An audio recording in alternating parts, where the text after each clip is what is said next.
Assalamualaikum warahmatullahi wabarakatuh.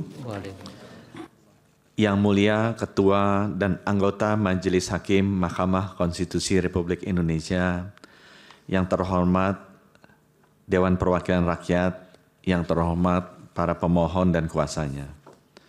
Dengan hormat, berdasarkan surat kuasa Menteri Sekretaris Negara atas nama Presiden yang memberikan kuasa dengan hak substitusi kepada Menteri Hukum dan Menteri Kesehatan dalam pengujian material Undang-Undang Nomor 17 tentang Kesehatan, Register Perkara Nomor 182/PUU 22/2024, perkenankan saya sebagai salah satu penerima kuasa membacakan resume keterangan Presiden yang mana keterangan utuhnya sudah kami sampaikan ke Paniteraan Mahkamah Konstitusi pada tanggal 28 Mei 2025. Penjelasan pemerintah terhadap materi yang dimohonkan oleh para pemohon adalah sebagai berikut. Secara konstitusional, Undang-Undang Dasar 1945 menegaskan bahwa hak atas kesehatan merupakan bagian integral dari hak asasi manusia yang dilindungi dan dijamin keberlangsungannya oleh negara. Hal ini tercermin dalam ketentuan pasal 28H ayat 1 yang menyatakan bahwa setiap orang berhak hidup sejahtera lahir dan batin serta memperoleh pelayanan kesehatan. Dan pasal 34 ayat 3 yang menyatakan bahwa negara bertanggung jawab atas penyediaan fasilitas pelayanan kesehatan yang layak. Dalam konstruksi konstitusi tersebut, kesehatan ditempatkan sebagai kebutuhan dasar setiap orang, sekaligus salah satu instrumen utama negara dalam memajukan kesejahteraan umum sebagaimana termaktub dalam tujuan bernegara. Berlandaskan amanat konstitusional tersebut, Undang-Undang 17/2023 hadir sebagai bentuk kodifikasi sistem hukum kesehatan Indonesia sekaligus wujud tanggung jawab negara dalam memenuhi hak masyarakat memperoleh pelayanan kesehatan yang mudah aksesnya, baik kualitasnya, dan terjangkau biayanya. Undang-Undang 17/2023 memperbarui sistem hukum kesehatan Indonesia yang sebelumnya tersebar di berbagai peraturan perundang-undangan yang ditandai oleh fragmentasi kelembagaan dan disparitas antar profesi. Pendekatan integratif yang digunakan Undang-Undang 17/2023 menata ulang relasi kelembagaan secara lebih proporsional antara masyarakat sebagai fokus utama dengan tenaga medis, tenaga kesehatan, dan negara. Dari yang sebelumnya berorientasi pada organisasi profesi menjadi struktur yang lebih seimbang dan berorientasi kepada masyarakat. Undang-Undang 17/2023 merupakan penyempurnaan regulasi untuk menjawab beberapa permasalahan di bidang kesehatan, termasuk pengelolaan SDM kesehatan. Hal ini mencakup pengaturan yang komprehensif terhadap penataan kelembagaan, penguatan peran pemerintah sebagai regulator, perbaikan tata kelola perencanaan, pendidikan, pelatihan, pendayagunaan, pengawasan, serta perlindungan tenaga medis dan tenaga kesehatan. Berkenaan dengan pengaturan organisasi profesi, Undang-Undang 17/2023 tidak menghapus pengakuan terhadap organisasi profesi, tapi menempatkan organisasi profesi pada porsi yang sesuai sebagaimana tujuan pembentukan organisasi profesi, yaitu untuk menyejahterakan anggotanya, memberikan masukan kepada pemerintah di bidang pendidikan, pelatihan, sertifikasi, pengawasan etik dan disiplin profesi, namun bukan sebagai regulator. Kami akan sampaikan tanggapan pemerintah terhadap dalil-dalil para pemohon. Dalil nomor 1. Kata dapat dan frasa organisasi profesi dalam ketentuan pasal 311 ayat 1 menimbulkan kekacauan hukum karena seakan siapapun mengatasnamakan tenaga medis atau tenaga kesehatan dapat membentuk organisasi profesi tanpa batasan pasti yang rigid dan kualifikasi yang jelas menurut hukum, sehingga menimbulkan kekacauan hukum dan merendahkan mutu, kemanfaatan, kepastian, dan keadilan yang bertentangan dengan pasal 28D ayat 1 Undang-Undang Dasar 1945. Terhadap dalil pertama tersebut, pemerintah memberikan tanggapan sebagai berikut. Pengaturan dalam pasal 311 ayat 1 Undang-Undang 17/2023 yang berbunyi, tenaga medis dan tenaga kesehatan dapat membentuk organisasi profesi merupakan peneguhan prinsip konstitusional pasal 28E ayat 3 Undang-Undang Dasar 1945, yakni hak setiap warga negara untuk berserikat dan berkumpul. Norma ini bukan bentuk pelemahan terhadap organisasi profesi, melainkan justru merupakan pengakuan konstitusional atas hak berserikat dalam ranah keprofesian yang dilandaskan pada prinsip otonomi serta kebebasan individu dalam membentuk dan memilih wadah keilmuan secara terbuka. Dalam negara hukum demokratis, kebebasan berserikat tidak tunduk pada perintah atau keharusan dari negara, tetapi berdiri atas dasar kehendak bebas subjek hukum.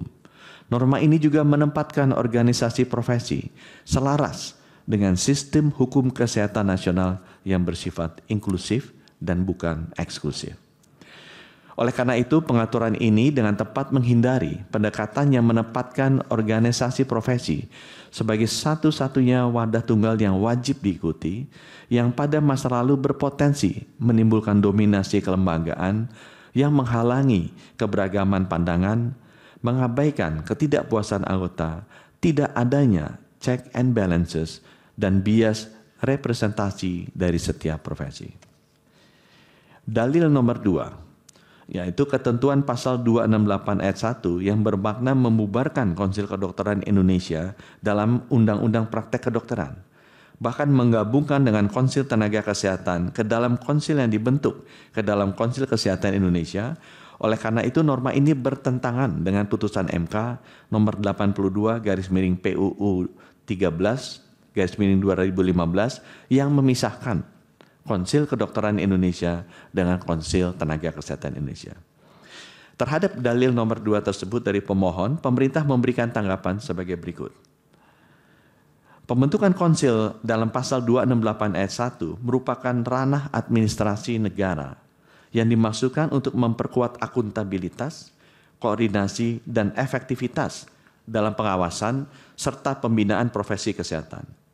Dalam hukum positif Indonesia, tidak terdapat ketentuan konstitusional yang mengharuskan pembentukan dua badan terpisah untuk dua rumpun profesi yang berbeda. Bahwa putusan Mahkamah Konstitusi nomor 82/PUU 13/2015 menguji Undang-Undang nomor 36 tahun 2014 tentang tenaga kesehatan, yang pada saat itu keberadaan Konsil Kedokteran Indonesia diatur dalam undang-undang sebelumnya, yaitu Undang-Undang nomor 29 tahun 2024 yang masih berlaku pada saat itu dan tidak dicabut dengan Undang-Undang 36 2014. Hal itu sebagaimana dasar pertimbangan dalam putusan Mahkamah Konstitusi nomor 82 PUU 13 2015 poin 314 yang pada pokoknya menyebutkan, oleh karenanya untuk menyebatani kepentingan kedua belah pihak serta untuk melakukan penilaian terhadap kemampuan objektif dokter dan dokter gigi dalam memberikan pelayanan atas masyarakat, dibentuk Konsil Kedokteran Indonesia yang terdiri atas Konsil Kedokteran dan Konsil Kedokteran Gigi sebagaimana diamanatkan dalam Undang-Undang nomor 29 tahun 2004 tentang praktek kedokteran. Berdasarkan pertimbangan tersebut, maka keberadaan Konsil Kedokteran Indonesia saat itu masih mendasarkan pada Undang-Undang 29 2004 yang masih berlaku.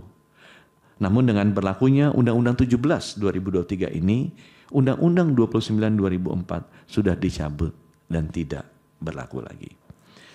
Putusan Mahkamah Konstitusi nomor 82 PU 13 2015 tersebut juga bisa dibaca secara sistemik dan kontekstual. Yang dilarang bukanlah penyatuan kelembagaan itu sendiri, melainkan pengaburan identitas dan otonomi fungsional masing-masing profesi dalam satu kerangka lembaga. Dengan kata lain, sepanjang struktur lembaga yang dibentuk mampu menjamin perlakuan yang adil, proporsional, dan terpisah dalam ruang kerja masing-masing rumpun profesi, maka tidak ada pelanggaran konstitusional dalam memayungi konsil masing-masing kelompok tenaga medis dan tenaga kesehatan di bawah Konsil Kesehatan Indonesia.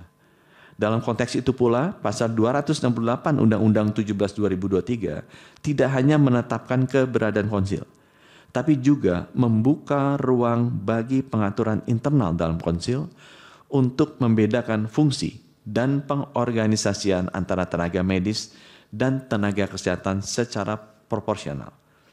Penyatuan kelembagaan tidak berarti unifikasi identitas profesi, melainkan bentuk koordinasi administratif dalam wadah kelembagaan negara yang terstandar agar lebih efisien dan responsif terhadap kebutuhan pelayanan kesehatan masyarakat. Konstitusionalitas pasal 268 ayat 1 Undang-Undang 17/2023 juga harus dimaknai sebagai jaminan negara atas hak atas kesehatan sebagaimana diatur dalam pasal 28H ayat 1 serta pasal 34 ayat 3 Undang-Undang Dasar 1945. Norma ini merupakan bagian dari komitmen negara untuk membentuk sistem pembinaan profesi kesehatan yang lebih terpadu dan dapat diakses oleh masyarakat luas secara transparan dan efisien. Penyatuan konsil merupakan strategi hukum kelembagaan yang tidak hanya rasional, tapi juga konstitusional dalam rangka memperkuat fungsi negara sebagai pelindung hak-hak warga negara atas layanan kesehatan yang aman dan berkualitas. Konsil Kesehatan Indonesia adalah rumah besar bagi konsil tenaga medis dan tenaga kesehatan, sehingga penyatuan tetap mempertimbangkan spesifikasi tenaga medis dan tenaga kesehatan masing-masing. Hal ini tergambar dengan pembentukan konsil masing-masing kelompok tenaga medis dan tenaga kesehatan sebagai bagian dari Konsil Kesehatan Indonesia. Dalam upaya pendekatan mutu keprofesian tenaga medis dan tenaga kesehatan, penyatuan konsil dalam wadah tunggal menciptakan ruang koordinasi komunikasi yang lebih efektif antar profesi. Menyatukan konsil akan mengikis serat-serat hierarkis dan mewujudkan kesetaraan dan kesinambungan atau continuum of care, peran dalam pelayanan kesehatan berbasis tim, yang selama ini menjadi masukan dari banyak komponen masyarakat mengenai layanan berbasis tim antara tenaga kesehatan, tenaga medis, baik dokter spesialis, dokter, perawat, dan bidan, yang lebih mengutamakan peningkatan kesehatan masyarakat, bukan mengutamakan keahlian dan masing-masing bidang profesi. Hal ini sejalan dengan kebijakan global dan tuntutan masyarakat mengenai pelayanan kesehatan berorientasi pada pasien, bukan berorientasi terhadap penyedia tenaga kesehatan. Dan orientasi terhadap pasien ini akan membuat layanan kesehatan lebih terintegrasi, lebih komprehensif, bebas dari ego sektoral masing-masing profesi tenaga kesehatan, dan penyatuan konsil juga merupakan upaya efisiensi kelembagaan yang kolaboratif, partisipatif, dan berbasis kebutuhan masyarakat. Dalil yang ketiga, ketentuan pasal 270 Undang-Undang 17/2023 sepanjang fasa profesi tenaga medis dan sepanjang kata kolegium menimbulkan permasalahan hukum karena pasal 270 Undang-Undang 17/2023 tidak membedakan tenaga medis dan tenaga kesehatan sehingga menimbulkan permaknaan yang berbeda dan menimbulkan kekacauan hukum karena keanggotaan konsil dicampur adukan dalam satu klasifikasi antara tenaga medis dan tenaga kesehatan. Terhadap dalil nomor 3 pemohon tersebut, pemerintah memberikan tanggapan sebagai berikut. Pasal 270 Undang-Undang 17/2023 justru menunjukkan komitmen terhadap representasi partisipatif dan deliberatif dalam pembentukan konsil, pengaturan bahwa keanggotaan konsil terdiri atas 4 unsur, yaitu pemerintah, profesi, kolegium, dan masyarakat, merupakan bentuk pengakuan atas prinsip tata kelola yang inklusif, yang berorientasi kepada pasien atau masyarakat, yang menempatkan seluruh pemangku kepentingan dalam posisi strategis untuk ikut serta bersama-sama dalam proses penyusunan kebijakan publik di bidang kesehatan. Keanggotaan konsil sebagaimana dirumuskan dalam pasal 270 menunjukkan prinsip check and balances secara internal dalam tubuh lembaga itu sendiri.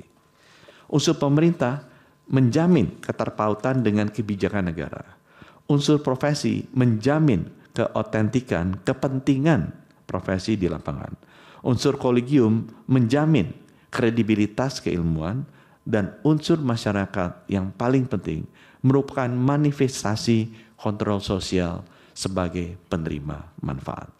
Dengan demikian, norma ini mencerminkan desain institusional yang tidak hanya demokratis secara substansial, tetapi juga efisien secara tata kelola dalam menghadirkan sistem kesehatan Indonesia yang komprehensif, transparan, akuntabel, dan berorientasi kepada masyarakat.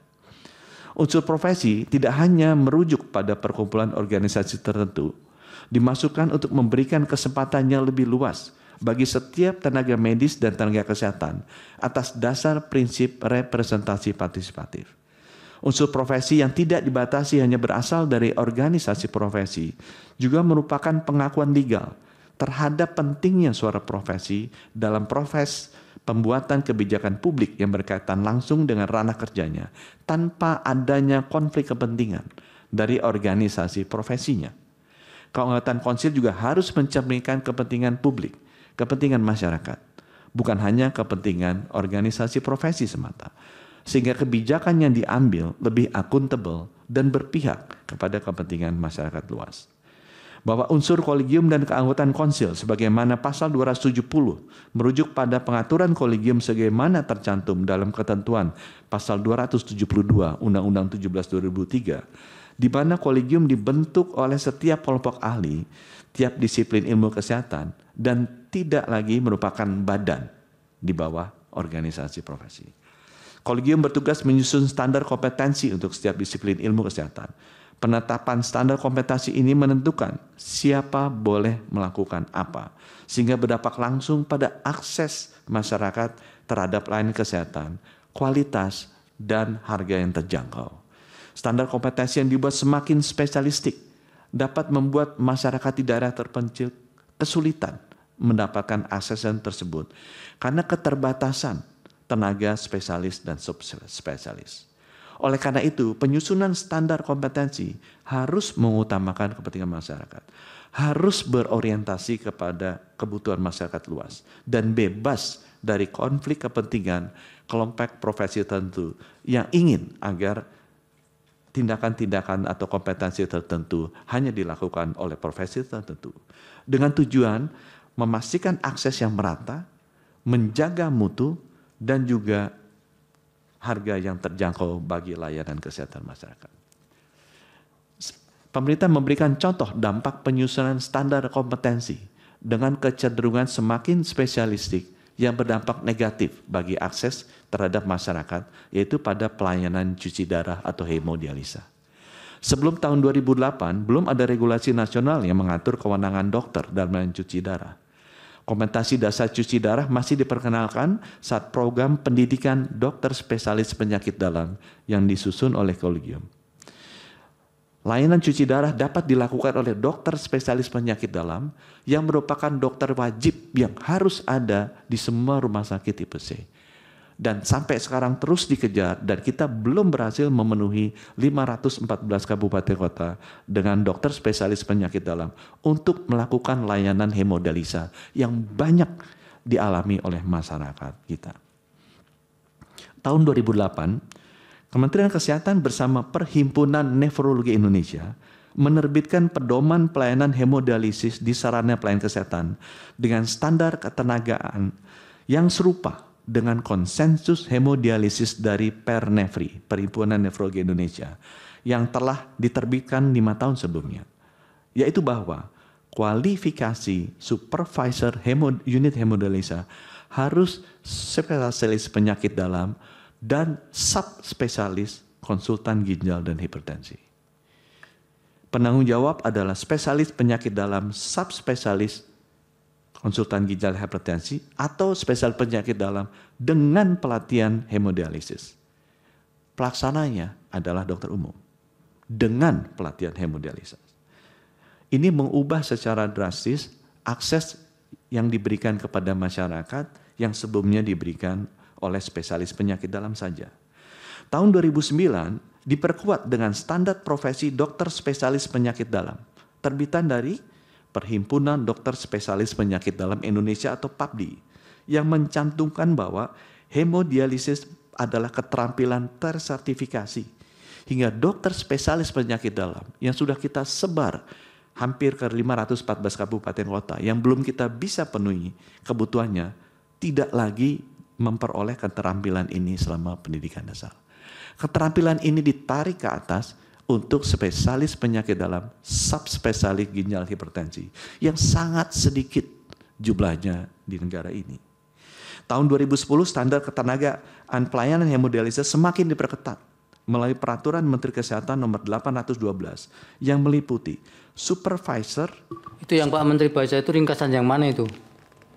Halaman 7 ini Pak. Ya tapi nggak ada 2010-nya nggak ada, tadi 2008 nggak ada. Ada ringkasan lain selain yang diserahkan hakim? Bu Indah?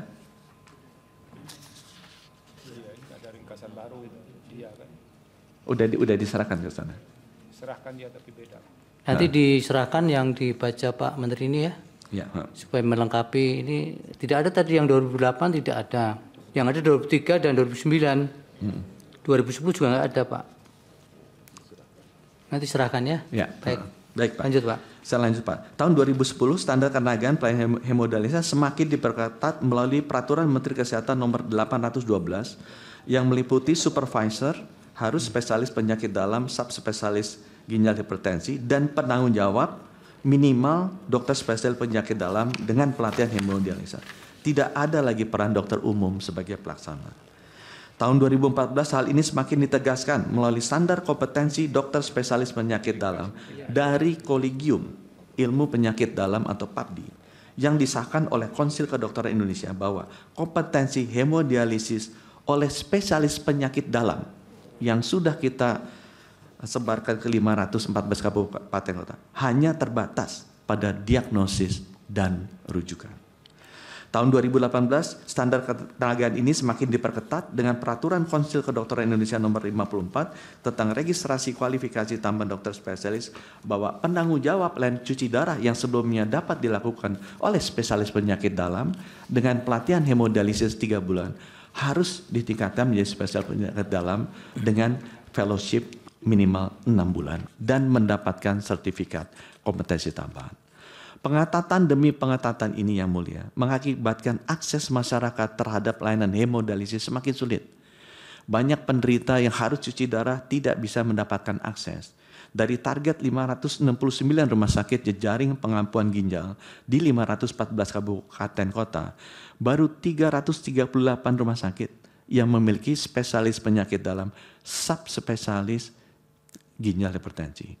Sehingga mereka baru bisa melakukan layanan cuci darah. Bapak Ibu yang kami muliakan, ketika kewenangan kolegium yang berdampak pada hajat hidup orang banyak berada di bawah organisasi profesi yang memiliki kepentingan untuk melindungi dan mensejahterakan anggotanya, maka potensi konflik kepentingan menjadi sangat besar. Padahal penyusunan standar kompetensi harusnya berorientasi pada pemenuhan kebutuhan layanan kesehatan masyarakat secara luas dan merata, tanpa mengorbankan mutu layanan. Oleh karena itu, demi menjaga kepentingan masyarakat luas, Undang-Undang 17 2023 dan Peraturan Presiden 28 2024 menegaskan bahwa kolegium adalah kumpulan ahli dari berbagai disiplin ilmu kesehatan yang menjalankan tugas dan fungsinya secara independen. Prinsip independensi ini harus kita pastikan bahwa semua keputusan yang diambil oleh kolegium harus bebas dari konflik kepentingan dari setiap unsur-unsurnya, terutama dari profesinya mereka, dan selalu menempatkan kepentingan masyarakat sebagai prioritas utama.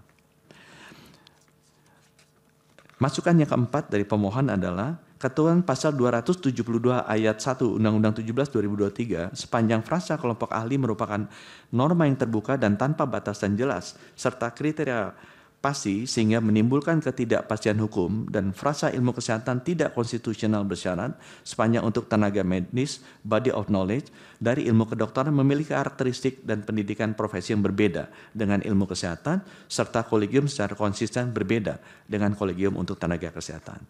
Terhadap dalil keempat dari pemohon tersebut, pemerintah memberikan tanggapan sebagai berikut. Bahwa kolegium merupakan lembaga yang bertugas mengembangkan cabang ilmu, sehingga harus diisi oleh kelompok ahli di bidangnya dan tidak hanya dibatasi dari kelompok ahli organisasi profesi. Pengembangan cabang disiplin ilmu yang dilakukan oleh kolegium dapat berupa pemanfaatan teknologi dalam pelayanan kesehatan yang membutuhkan keilmuan yang lebih berkembang, ide progresif, dan semangat kolaboratif lintas latar belakang.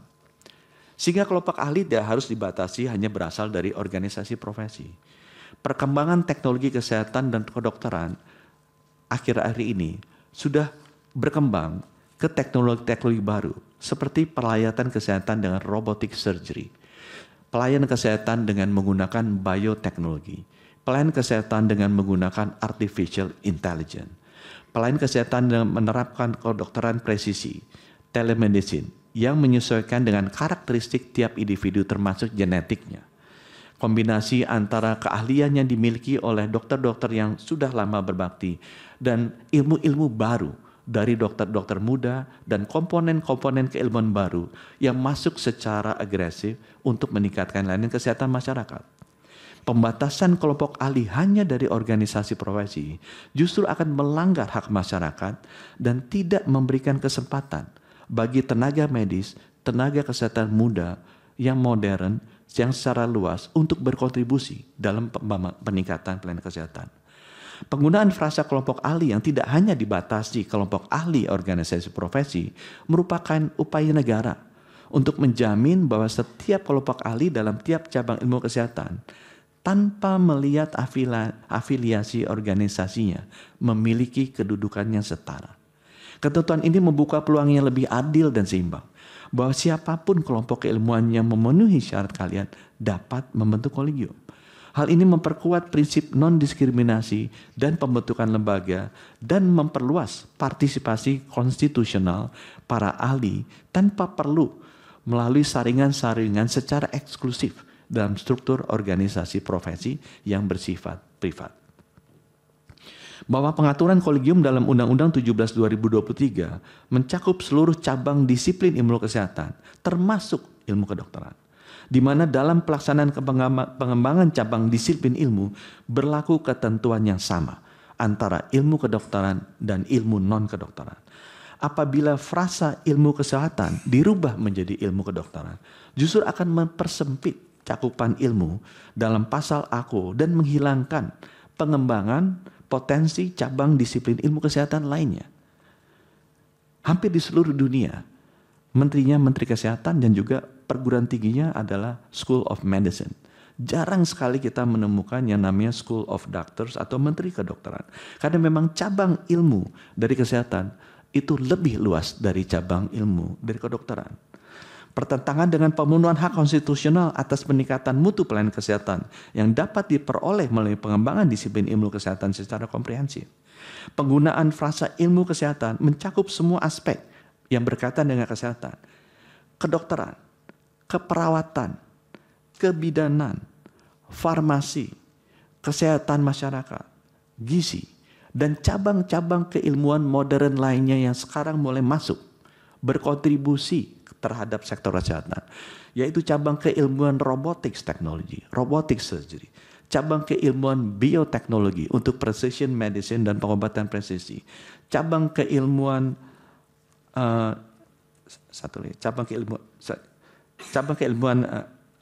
robotics teknologi, cabang keilmuan bioteknologi yang menunjukkan bahwa seluruh bidang ilmu kesehatan memiliki peran penting dalam sistem kesehatan nasional. Tadi saya terlewat yang artificial intelligence. Terkait dengan frasa kolegium, hal ini sesuai dengan penjelasan sebagaimana tersebut di atas bahwa konsep kolegium dalam Undang-Undang 17 2023 yang tidak lagi menempatkan kolegium di bawah organisasi profesi merupakan bagian dari transformasi tata kelola SDM kesehatan dalam rangka peningkatan profesionalisme tenaga medis dan tenaga kesehatan yang di dalamnya mencakup aspek mutu dan kompetensi.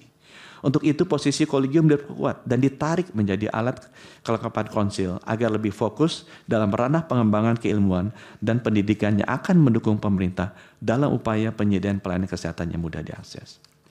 Dalil kelima dari pemohon adalah ketentuan pasal 272 ayat 3 huruf B Undang-Undang 17/2003 sepanjang kata kolegium adalah tenaga medis karena berbeda dengan kolegium untuk tenaga kesehatan. Dan sepanjang kata pelatihan dimaknai sebagai pelatihan berkelanjutan, tenaga medis yang merupakan pendidikan non-formal, pendidikan dan pelatihan kedokteran berkelanjutan yang diselenggarakan organisasi, bukan diselenggarakan oleh pemerintah. Terhadap dalil nomor 5 dari pemohon tersebut, pemerintah memberi tanggapan sebagai berikut. Dalam ketentuan pasal 1 angka 26 Undang-Undang 17/2023, kolegium adalah kumpulan ahli dari setiap disiplin ilmu kesehatan yang mengampu cabang ilmu tersebut dan menjalankan tugas dan fungsi secara independen dan merupakan alat kelengkapan konsil. Kolegium dalam ketentuan AQO tidak hanya mengatur mengenai tenaga medis sebagaimana telah pemerintah jelaskan di atas, bahwa peran pengembangan cabang disiplin ilmu yang dilakukan antara kolegium tenaga medis dan kolegium tenaga kesehatan berlaku hal yang sama. Bahwa pelatihan bagi tenaga medis dan tenaga kesehatan merupakan bagian dari program pemeliharaan, penguatan, dan pemutakhiran kompetensi tenaga medis dan tenaga kesehatan yang harus dilakukan secara berkelanjutan dalam upaya penjagaan peningkatan mutu tenaga medis dan tenaga kesehatan. Penyusunan standar kurikulum pelatihan dalam ketentuan AQO termasuk di dalamnya mencakup pelatihan berkelanjutan yang dapat dilaksanakan oleh lembaga pelatihan yang terakreditasi sesuai dengan ketentuan perundang-undangan. Bahwa lembaga pelatihan tidak dibatasi, hanya dilaksanakan oleh organisasi profesi. Mengingat banyaknya jumlah tenaga medis dan tenaga kesehatan yang memerlukan pelatihan. Apabila penyelenggaraan pelatihan hanya dapat dilakukan oleh organisasi profesi, akan membatasi hak tenaga medis dan tenaga kesehatan untuk mengembangkan diri. Dengan demikian ketentuan AQO menjamin realisasi hak pengembangan diri secara lebih merata.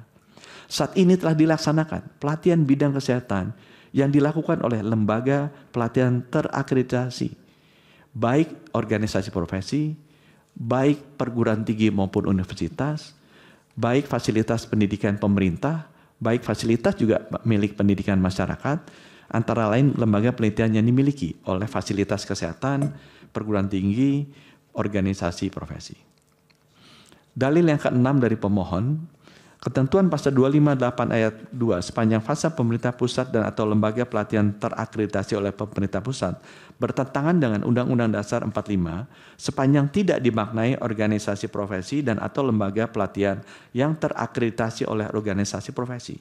Karena pendidikan dan pelatihan untuk meningkatkan kompetensi tenaga medis, dokter dan dokter gigi merupakan bagian dan urusan yang melekat pada tenaga medis, bukan pemerintah pusat.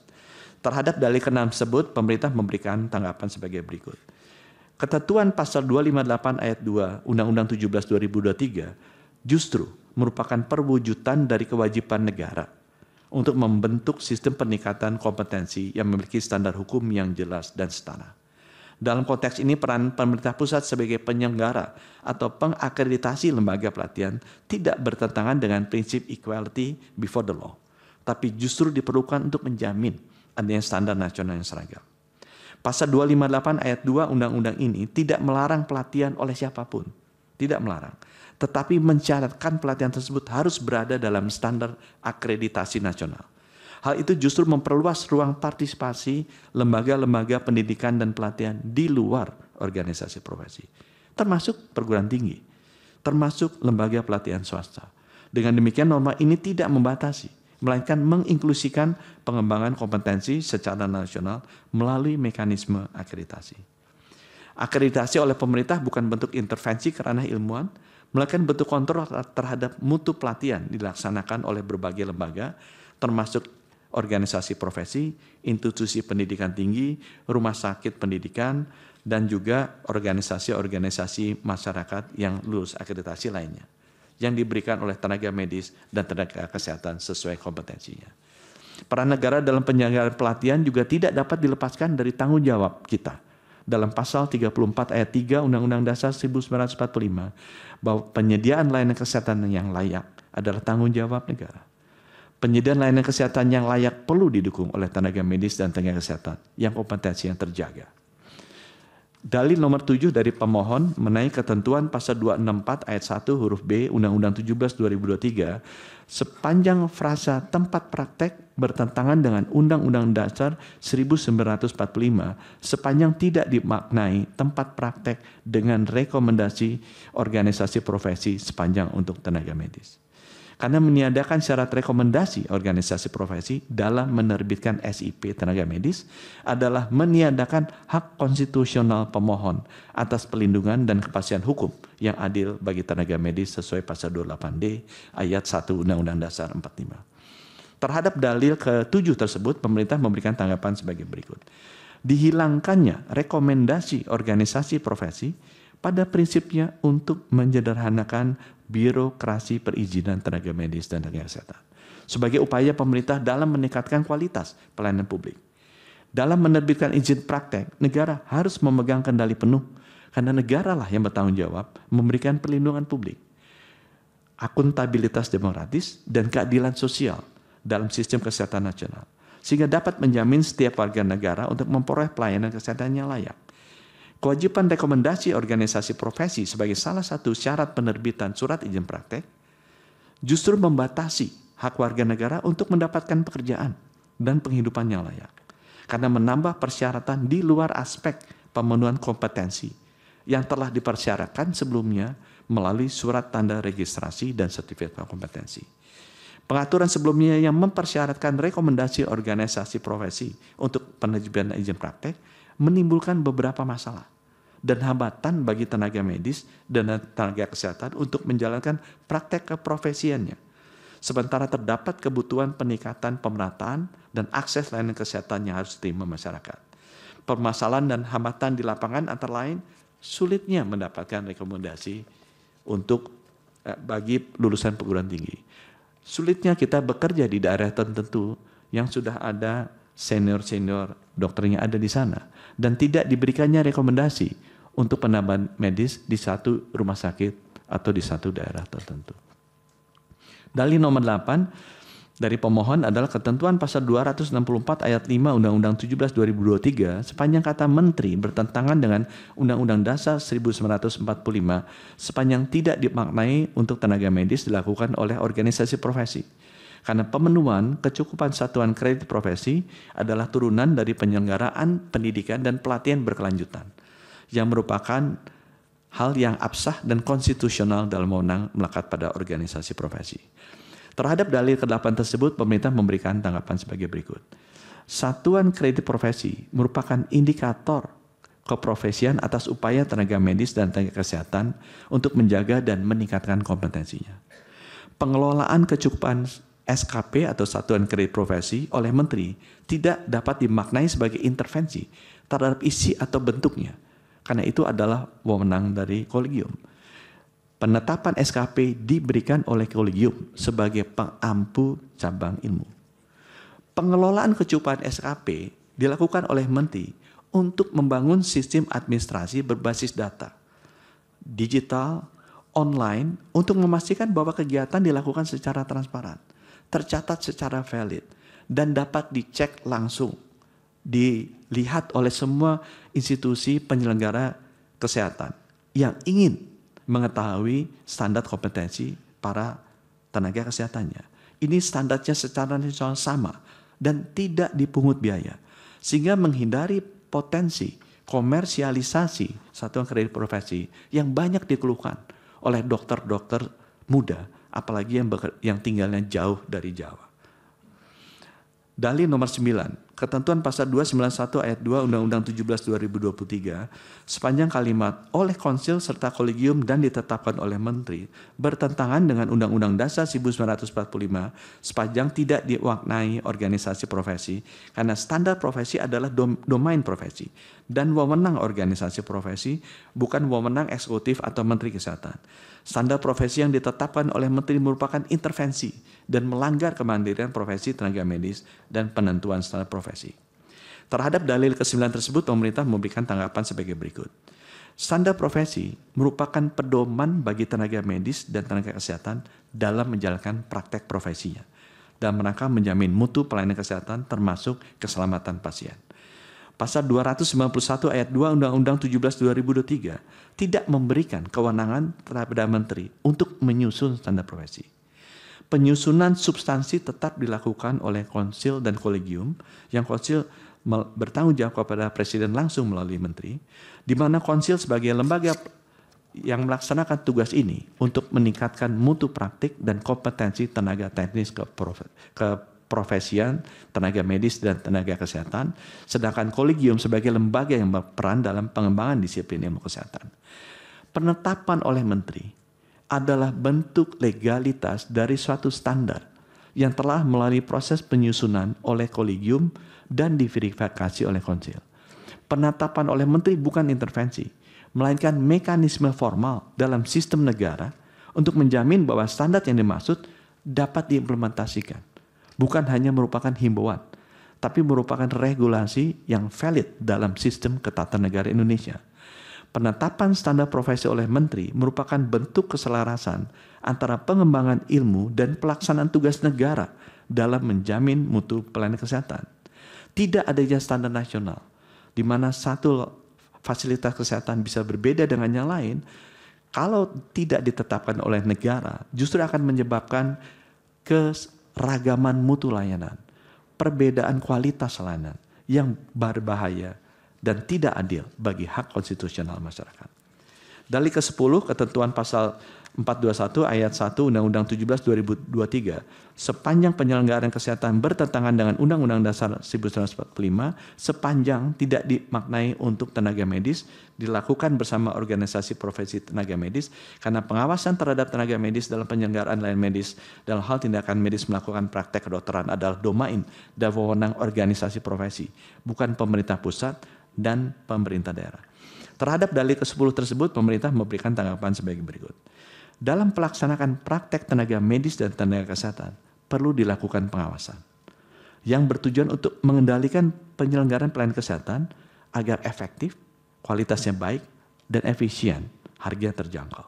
Serta memastikan penyelenggaraan kesehatan dilaksanakan sesuai dengan ketentuan peraturan perundang-undangan. Dalam hal ini praktik yang dilakukan oleh tenaga medis dan tenaga kesehatan harus sesuai dengan standar profesi, standar pelayanan, standar prosedur operasional, dan etika profesi, serta mengutamakan kebutuhan kesehatan pasien. Sehingga pemerintah harus melakukan pengawasan. Pengawasan penyelenggaraan kesehatan oleh pemerintah pusat dan pemerintah daerah, sebagaimana ketentuan pasal 421 Undang-Undang 17 2023, dapat mengikutsertakan masyarakat.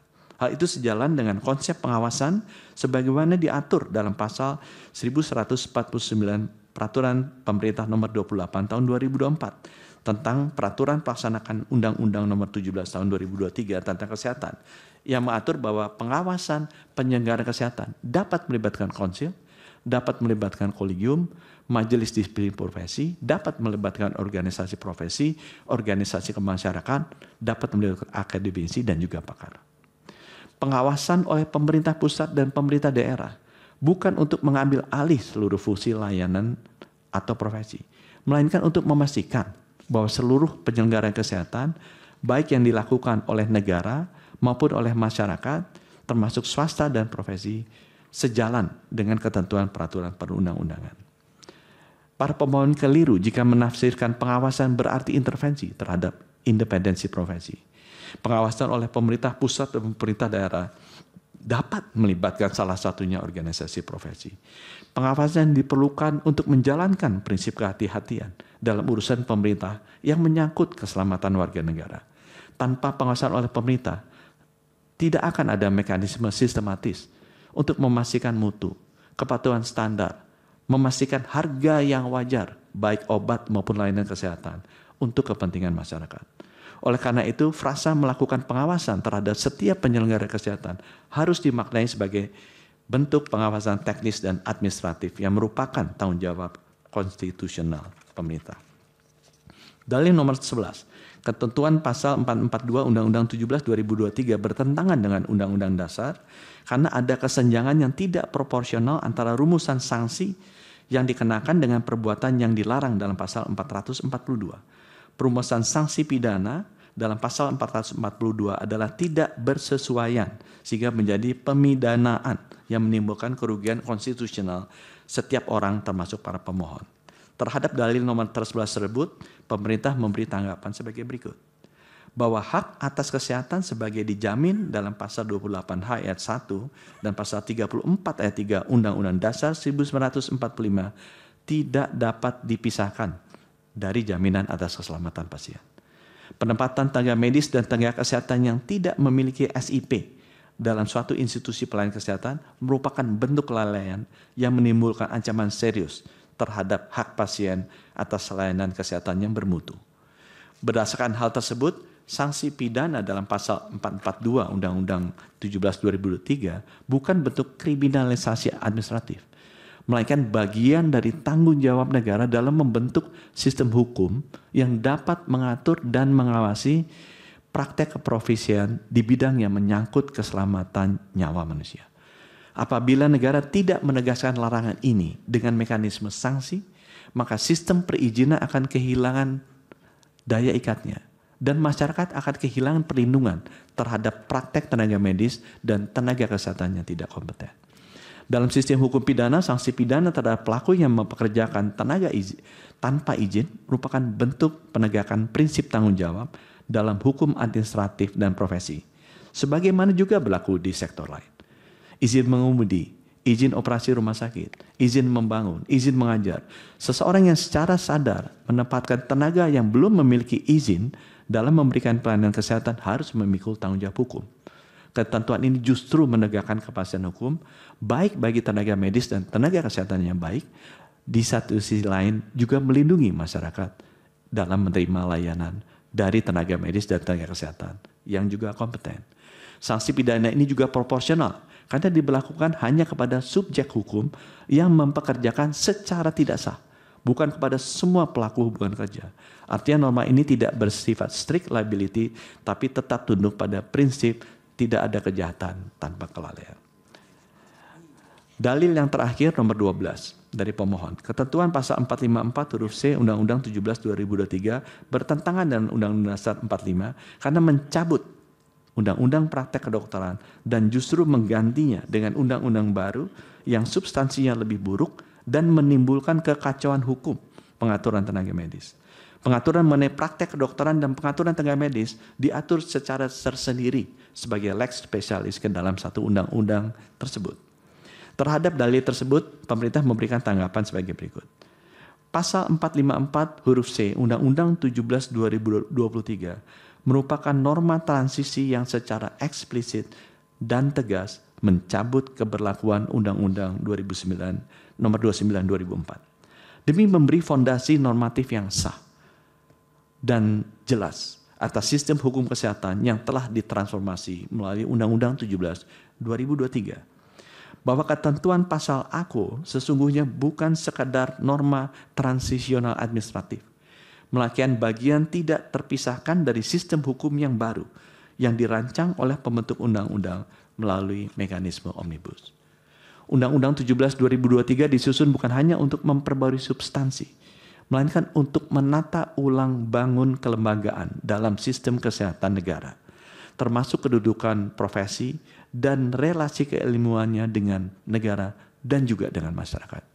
Oleh karena itu, ketentuan para pemohon untuk mencabut ketentuan AKO adalah tindakan hukum yang justru akan mengacaukan sistem hukum, karena akan menghidupkan kembali satu undang-undang yang justru telah dikuburkan secara sistematis melalui serangkaian norma yang terintegrasi dalam Undang-Undang 17 2023.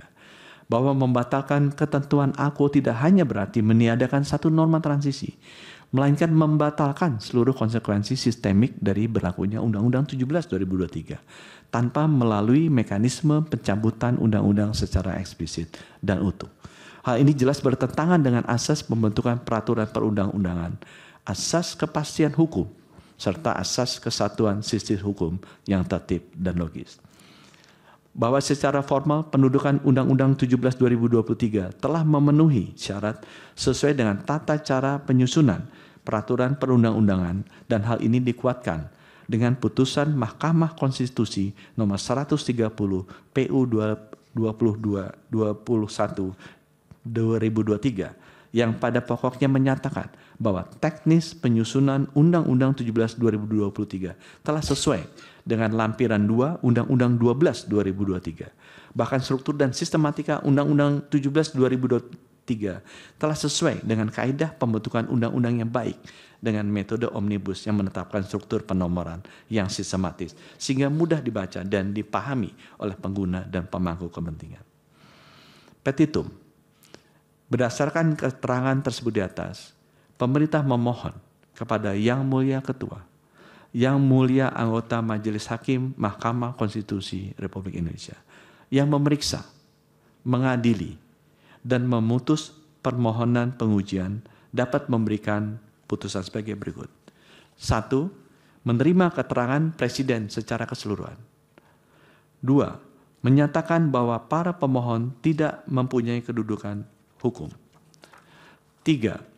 Menolak permohonan para pemohon untuk seluruhnya atau setidak-tidaknya menyatakan permohonan para pemohon tidak dapat diterima. 4. Menyatakan bahwa ketentuan pasal 311 ayat 1, pasal 268 ayat 1, pasal 270, pasal 272 ayat 1, pasal 272 ayat 3, pasal 258 ayat 2, pasal 264 ayat 1 huruf B, pasal 264 ayat 5, pasal 291 ayat 2, pasal 421 ayat 1, pasal 442, dan pasal 454 huruf C Undang-Undang Nomor 17 Tahun 2023 tentang Kesehatan tidak bertentangan dengan ketentuan pembukaan Undang-Undang Dasar 1945 alinea 4 pasal 27, pasal 28C ayat 1, pasal 28D ayat 1, pasal 28H ayat 1 Undang-Undang Dasar Negara Republik Indonesia tahun 1945. Demikian kami sampaikan atas perkenan dan perhatian yang mulia Ketua, Yang Mulia Anggota Majelis Hakim Mahkamah Konstitusi Republik Indonesia, kami ucapkan terima kasih. Hormat kami, Kuasa Presiden, Menteri Kesehatan Budi Gunadi Sadikin. Minum dulu Pak Menteri, silakan. Wassalamualaikum warahmatullahi wabarakatuh. Waalaikumsalam. Baik, silakan kembali ke nanti yang keterangan-keterangan yang ada tambahan tadi Ibu diserahkan ya ke mahkamah.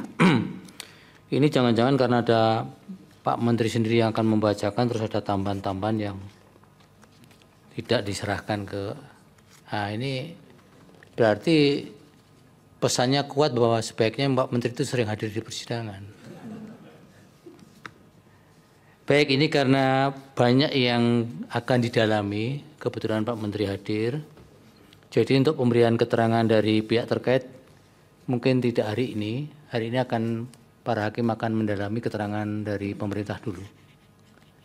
Silakan dari Yang Mulia ada yang ingin disampaikan dari panel dulu. Yang Mulia Pak Arsul. Silakan Pak panel dulu, Pak Arsul. Terima kasih Yang Mulia Pak Ketua. Terima kasih Pak Menteri Kesehatan. Ini dokter honoris causa kalau mendengarkan keterangannya tadi, bukan dokter.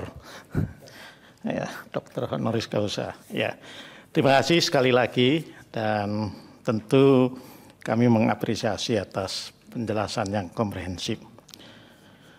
Pak Menteri, biasanya pembentuk undang-undang, terlebih pemerintah, kalau mau melakukan reformasi di satu bidang, ini menggunakan kaidahnya pesantren.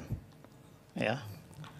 Al-muhafadzatu ala qotimi sholih, ya, wal ahdu bil jadidil aslah. mempertahankan yang lama yang baik, dan mengambil hal-hal baru yang lebih baik. Ya. Tapi di Undang-Undang Kesehatan, ya, yang saya lihat ini lebih kepada ya, menggusur yang lama dan kemudian meng-create yang baru. Ya. Ini seolah-olah mengasumsikan bahwa yang lama itu semuanya, organisasinya, cara kerjanya, itu nggak ada yang baik ini, atau kurang baik. Nah, ini persoalannya kemudian saya sampaikan tadi, ya, ini pernah saya sampaikan di sidang-sidang sebelumnya, bahwa pendekatan pemerintah yang berdasarkan kaidah tadi itu bisa kita lihat ketika menata ulang organisasi profesi advokat yang kemudian melahirkan Undang-Undang Nomor 18 tahun 2003. Pada saat itu posisinya setidaknya ada 8 profesi advokat. Ya. Tetapi kemudian pembentuk undang-undang itu justru menetapkan agar organisasi advokat itu tunggal. Karena apa? Karena menyadari ketika organisasi advokat yang banyak itu tidak mudah kemudian membangun sebuah standar profesi advokat yang baik, mengawasi perilaku advokat yang tambah hari tambah banyak jumlahnya dengan standar yang berbeda-beda. Karena itu pemerintah pembentuk undang-undang pada saat itu bersama dengan DPR tentu kemudian menetapkan perintah di dalam undang-undang advokat itu agar dibentuk sebuah organisasi advokat yang bersifatnya tunggal. Ya, itu diatur di pasal 28. Ketika pemerintah membentuk Undang-Undang Nomor 11 tahun 2014 yang tentu ini Pak Menteri Kesehatan sangat mafhum, Undang-Undang tentang keinsinyuran, ya, maka pilihan pembentuk undang-undang adalah menguatkan organisasi profesi keinsinyuran yang tunggal itu, PII, bahkan dikuatkan. Ya. Ini Pak Menteri mungkin juga karena Pak Menteri ini seorang insinyur juga, anggota juga ini PII, itu, ya. Tanpa kemudian melarang, ya, itu juga kalau mau bikin organisasi lain. Tetapi undang-undang itu jelas menegaskan di pasal saya kira di bab 11 ya, pasal 36 dan seterusnya itu, ya, tentang eksistensi PII sebagai asas tunggal. Tapi kita lihat juga ada beberapa organisasi profesi yang saya tidak mengatakan itu tandingan. Misalnya ada PIPI lah, Persatuan Insinyur Profesional Indonesia. Itu insinyur di bidang konstruksi kalau nggak salah, yang juga berhimpun membentuk organisasi sendiri. Nah, ini profesi kedokteran yang berhubungan langsung dengan jiwa dan nyawa manusia yang sudah tunggal, ya, kemudian malah dibuka untuk menjadi tidak tunggal. Ya. Saya hanya khawatir saja, Pak Menteri, ya, bahwa ini nanti bisa muncul organisasi profesi dokter yang jumlahnya lebih banyak dari partai politik, sebagaimana organisasi advokat yang sekarang lebih banyak yang terdaftar di, Pak Dahana tahu ini, di Kumham lebih banyak dari partai politik. Partai politik itu hanya sekitar 51 yang terdaftar, tapi organisasi profesi advokat konon sudah 76 yang terdaftar. Ya. Nah ini pertanyaan saya adalah, mengapa pilihannya ini? Tentu tadi saya menyimak dengan baik alasan konstitusional yang disampaikan oleh pemerintah, oleh Presiden. Dengan merujuk pasal 28E ayat 3 itu tadi. Tetapi hak konstitusional berserikat dan berkumpul itu, Pak Menteri, juga bukan hak yang underogable right. Itu hak yang derogable right, yang bisa dikurangi. Ya. Demi untuk kemaslahatan yang lebih besar. Nah, kami terus terang membutuhkan penjelasan yang lebih jauh daripada sekedar alasan hak konstitusional yang diatur dalam konstitusi. Ya, karena sekali lagi seperti yang saya sampaikan, hak berorganisasi, berserikat, berkumpul itu hak yang derogable right, sebagaimana yang secara implisit tadi diatur di dalam Undang-Undang Nomor 11 Tahun 2014 keinsinyuran dan juga di Undang-Undang Nomor 18 Tahun 2003. Nah itu tadi. Nah yang kedua barangkali penjelasannya adalah ini tentu tidak terlepas dari pemahaman kami bahwa di ruang publik ini kan pemahamannya kan yang tadinya dunia pelayanan kesehatan itu dari tadinya, ini saya mohon maaf istilahnya barangkali tidak tepat, oligarki organisasi profesi kedokteran dan para dokter, ya. Tapi kemudian pilihannya ketika lahir Undang-Undang Kesehatan menjadi juga penguasaan sepenuhnya oleh pemerintah. Pilihannya kenapa seperti itu, ya? Ini kembali saya Pak Menteri, waktu putusan uji formil itu kan sebetulnya putusan yang tidak bulat, 5-4. Saya termasuk yang menolak uji formil itu, ya. Itu. Nah artinya yang ingin saya sampaikan adalah bahwa terkait dengan ini. Kenapa kok pilihannya seperti itu? Ya, pilihannya dari katakanlah yang tadinya pemerintah quote unquote ya tidak memegang kendali seolah-olah apa benar apa enggak ini mesti harus didalami lagi menjadi kemudian pemerintah ya memegang sepenuhnya kendali atas pelayanan kesehatan. Iya memang betul bahwa pemerintah negara mempunyai kewajiban konstitusional untuk memberikan pelayanan kesehatan ya sebagai bagian dari memajukan kesejahteraan umum juga itu ya dari tujuan bernegara. Nah pilihannya kenapa tidak kemudian di tengah-tengah ya otonominya masih ada tapi kemudian juga kendali pemerintahnya juga tetap dilakukan. Nah ini kelihatan juga bacaan saya Pak Menteri kemudian bahwa penguasaan oleh pemerintah itu demikian ketat misalnya terkait dengan kolegium. Ya. Ini di pasal 272 ayat 4. Itu undang-undangnya mengatakan keanggotaan kolegium berasal dari para guru besar dan ahli bidang ilmu kesehatan. Ya. Tapi ini tidak tercermin di peraturan Pak Menteri loh, di Permenkesnya.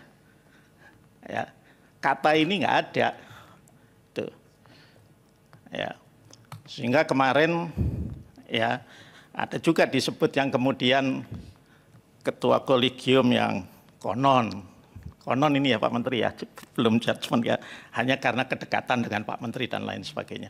Nah, barangkali kalau konsistensi antara apa yang diatur dengan undang-undang dan kemudian dalam peraturan pelaksanaannya itu benar-benar tercermin ya ini juga barangkali bisa juga menjadi jalan tengah karena begitu kemudian di Permenkesnya tidak kelihatan apa yang ada di dalam undang-undang ya barangkali itu kemudian bisa didalilkan belum tentu juga dalil ini bisa kami terima ya itu persoalan konstitusionalitas katakanlah pemohon kalau dalam perkara ini ya. Jadi dari saya itu saja. Sekali lagi terima kasih atas keterangan yang disampaikan atas nama Presiden. Kami kembalikan ya kepada Yang Mulia Pak Ketua. Masih panel yang Prof ini. Baik, terima kasih. Terima kasih kepada Pak Menteri atas keterangannya. Begini,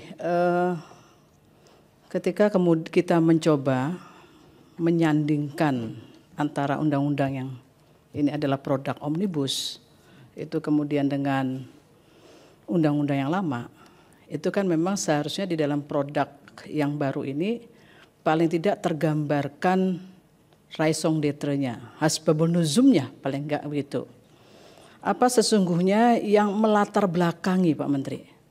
Melatar belakangi atau problem apa sesungguhnya yang mendasar yang muncul sehingga ada perubahan yang begitu fundamental.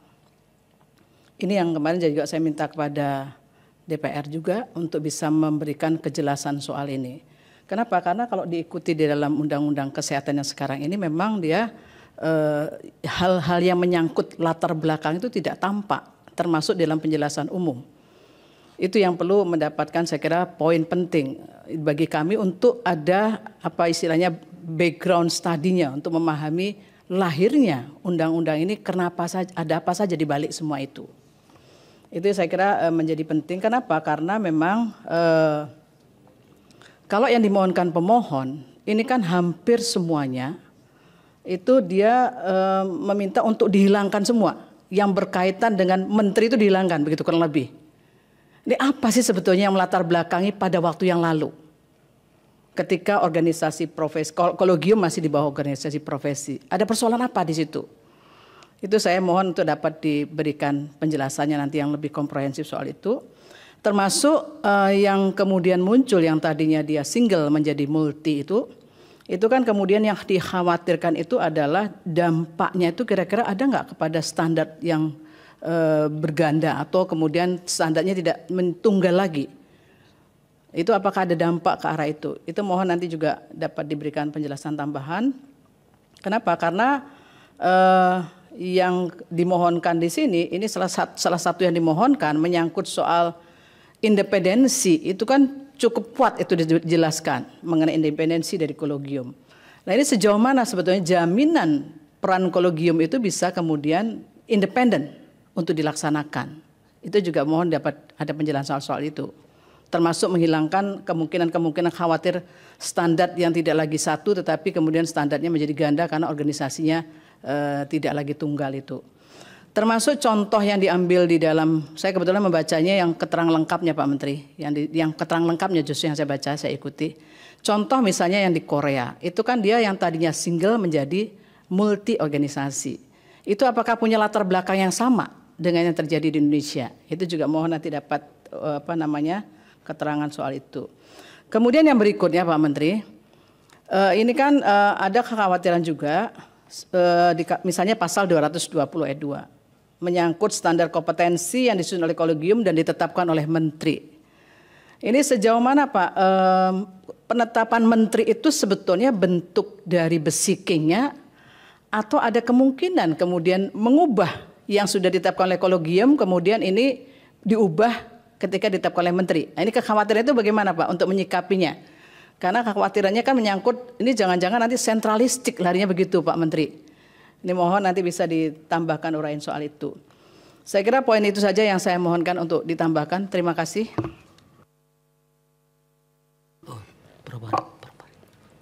Prof. Arif, monggo Prof. Ya, ini petugas panelnya duluan ya. Begini, Pak Menteri, pemohon dan pihak terkait. Berangkat dari saya hakim tertua di mahkamah sekarang ini. Kalau membicarakan judicial review yang berkaitan dengan kesehatan, itu ada rasa ngeri-ngeri sedap saya itu. Ngeri-ngeri sedapnya apa? Kalau kita ada kekeliruan dalam mengambil putusan, itu dampaknya sangat berat. Ya, yang harus kita pertanggungjawabkan tidak hanya kepada negara dan bangsa, tapi kita pertanggungjawabkan kepada Tuhan yang Maha Kuasa. Itu ngeri-ngeri sedapnya di situ. Ya, karena profesi kedokteran dan masalah kesehatan adalah masalah yang sangat urgent bagi bangsa ini. Berangkat dari situ, saya melihat begini, kita harus mendudukkan yang pertama yang harus saya sampaikan. Kita jangan mendikotomikan antara pemohon yang seolah-olah organisasi profesi berhadapan dengan negara. pihak pemerintah itu mewakili negara dan para pemohon mewakili organisasi profesi berhadapan secara diametral. Sebetulnya keduanya kan mempunyai tujuan yang sama. Sesuai dengan amanat pembukaan Undang-Undang Dasar yang kita anut. Sesuai dengan apa yang kita pahami bersama, bahwa seluruh aspek kehidupan berbangsa dan bernegara di Indonesia disinari oleh sinar ketuhanan yang Maha Esa.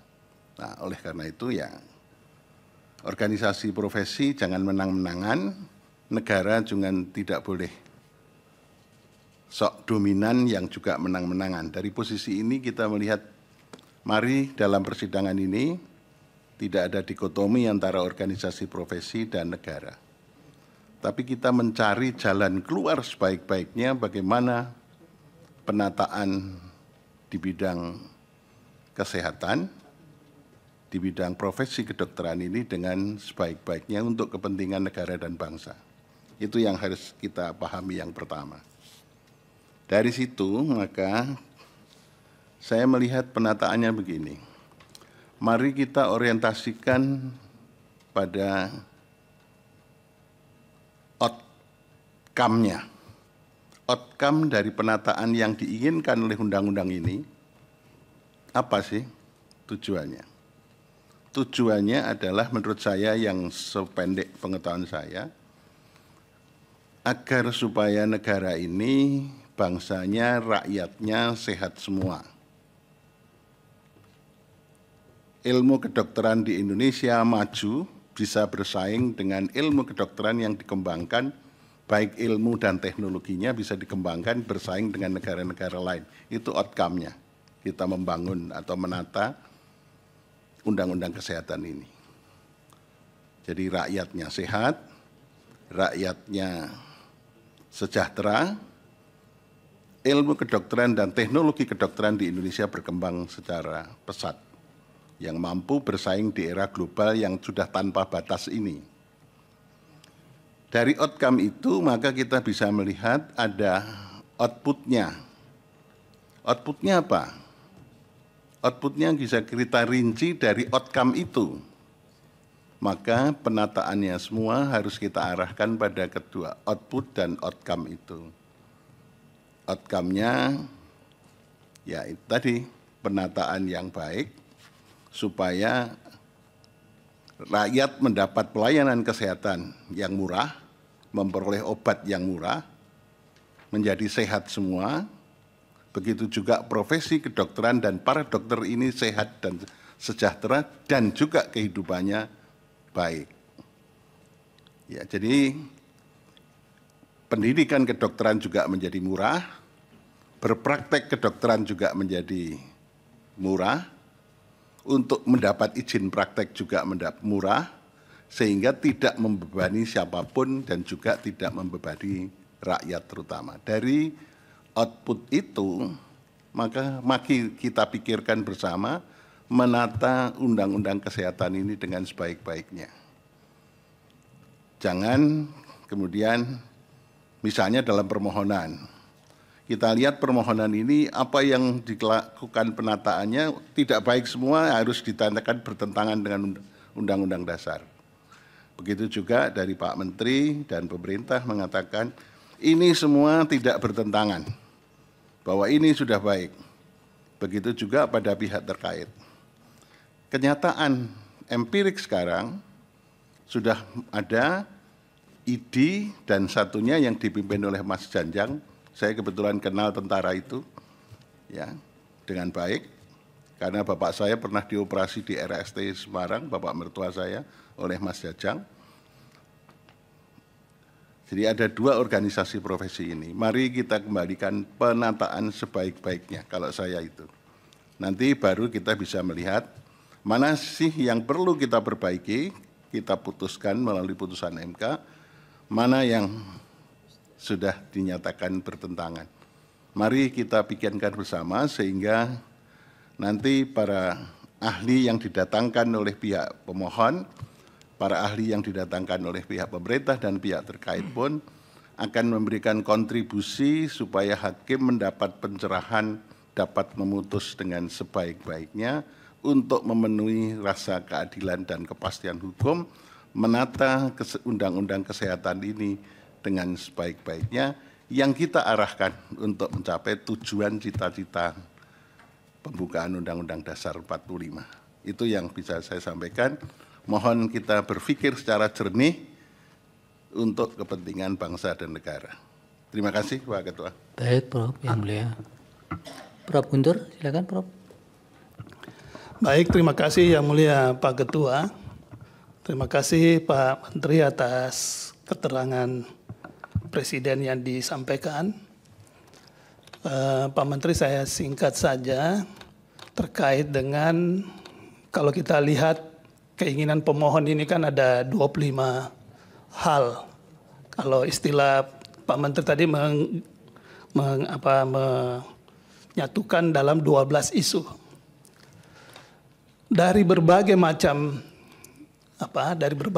perubahan-perubahan, ya, perubahan-perubahan dari berbagai hal yang ada dalam undang-undang yang lalu, ya, ini kita kelompok sebut sebagai sistem hukum nasional kita, sistem kesehatan nasional kita. Jadi perubahan sistem kesehatan nasional kita dari undang-undang lama ke Undang-Undang 17 2023 ini.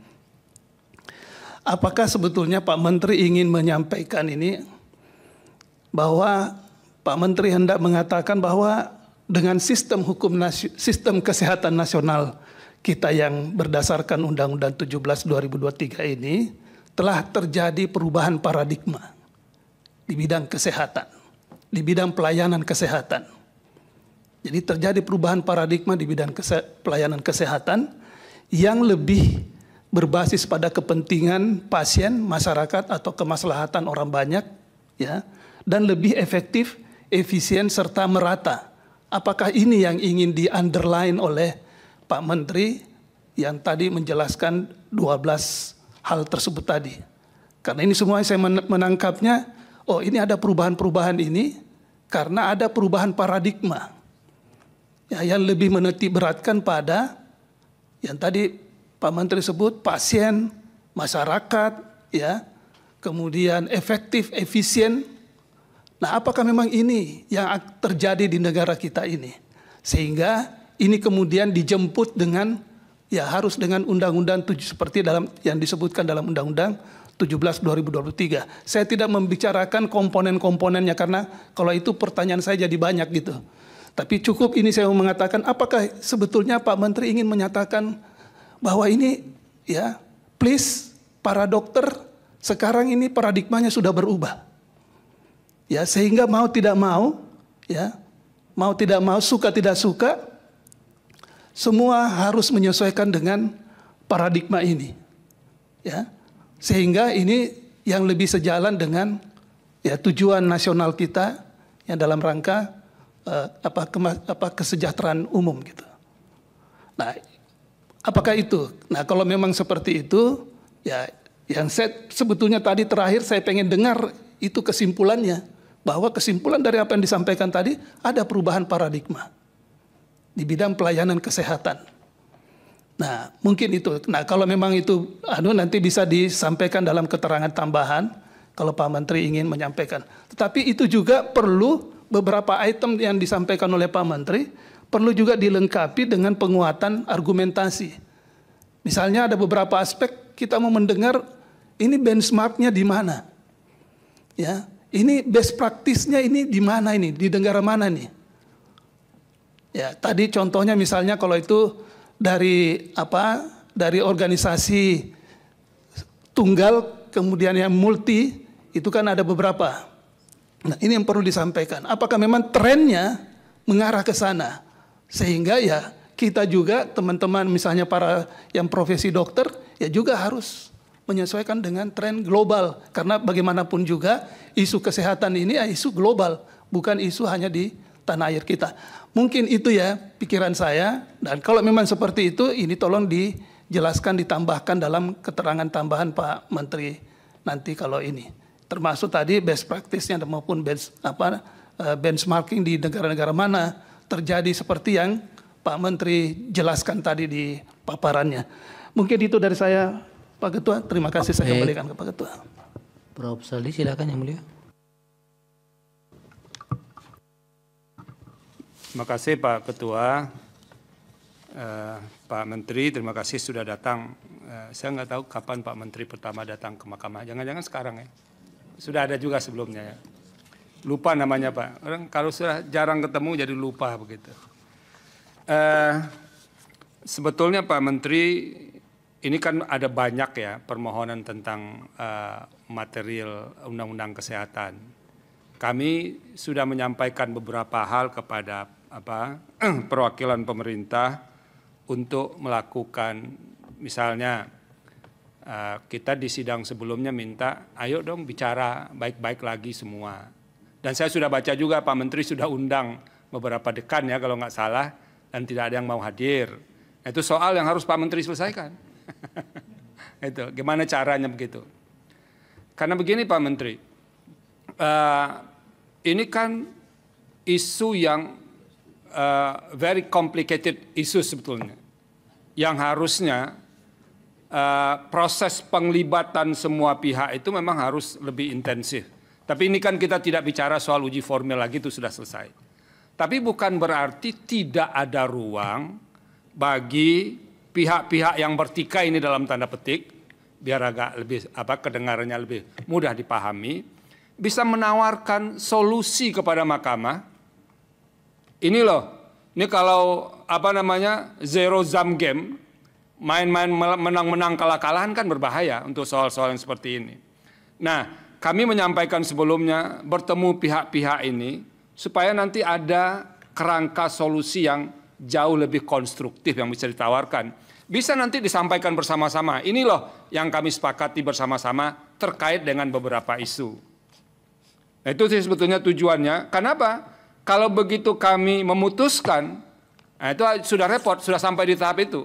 Dan itu kan harus dilaksanakan, tidak bisa tidak. Itu tujuannya yang utama Pak Menteri. Jadi kalau teman-teman dari organisasi profesi, dari kolegium, dari fakultas kedokteran sebagai institusi pendidikan diajak rembuk ya datang dong gitu. Kalau nggak mau berarti nggak mau mencarikan jalan keluar. Jadi Pak Joni itu ingatkan juga, datang aja nggak apa-apa. Ini kan bukan kalah-kalahan atau menang-menangan ini. Nah itu satu hal yang menurut kami di mahkamah perlu dilakukan. Kenapa? Kami ini orang yang memiliki pengetahuan yang terbatas tentang yang diperdebatkan ini. Nah kalau tidak ada solusi yang lebih komprehensif dari semua pihak, ya kami akan putuskan berdasarkan semua bahan yang dimasukkan ke kami. Yang kami yakin tidak semuanya dimasukkan.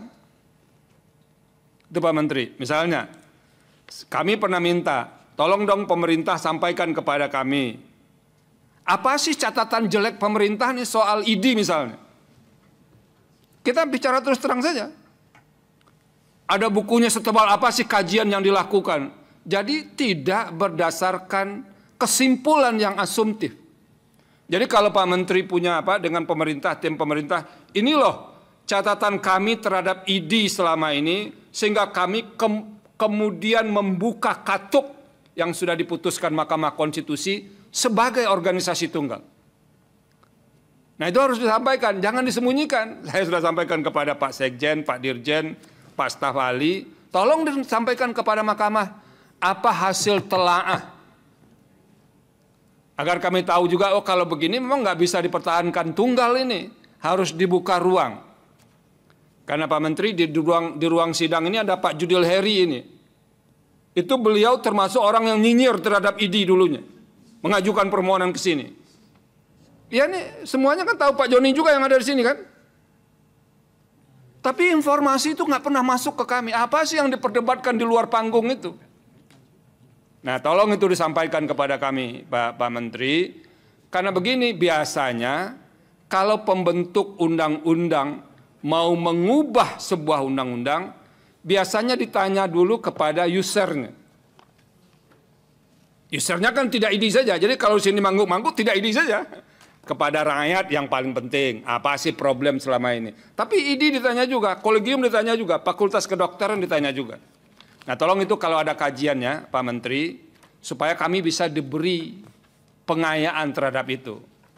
Karena begini loh Pak Menteri, prinsip putusan Mahkamah Konstitusi, kalau kami sudah pernah putuskan, meskipun undang-undangnya diubah, sepanjang substansinya sama, kami masih bisa menggunakan pertimbangan sebelumnya, kecuali memang ada dasar argumentasi yang lebih kuat untuk kami bergeser. Ini pendirian standar ini di Mahkamah Konstitusi. Nah, tolong itu Pak Menteri disampaikan kepada kami berkaitan dengan apa? Dengan soal seperti ini, agar kemudian ini saya mendengar banyak suara nih dokter-dokter baru, baik yang tidak suka dengan ID maupun yang tidak suka dengan pilihan pemerintah ini. Jadi ketemu ada kegiatan alumni segala macam, nanya begitu. Ini katanya ID ini memang begitu dari dulu, saya enak perutnya aja katanya. Tak ketemu yang tidak suka pemerintah saya enak perutnya aja mengubah undang-undang ini. Nah, informasinya kan harus agak lebih detail dikasih ke kami Pak Menteri. Itu yang paling penting yang ingin kami peroleh, hasil studi pemerintah. Nah, yang tidak kalah pentingnya juga Pak Menteri, tolong disampaikan, ini ketika terjadi proses awal dulu, apa sih catatan-catatan keberatan yang disampaikan oleh teman-teman di organisasi profesi terhadap draft yang dibuat oleh pemerintah itu?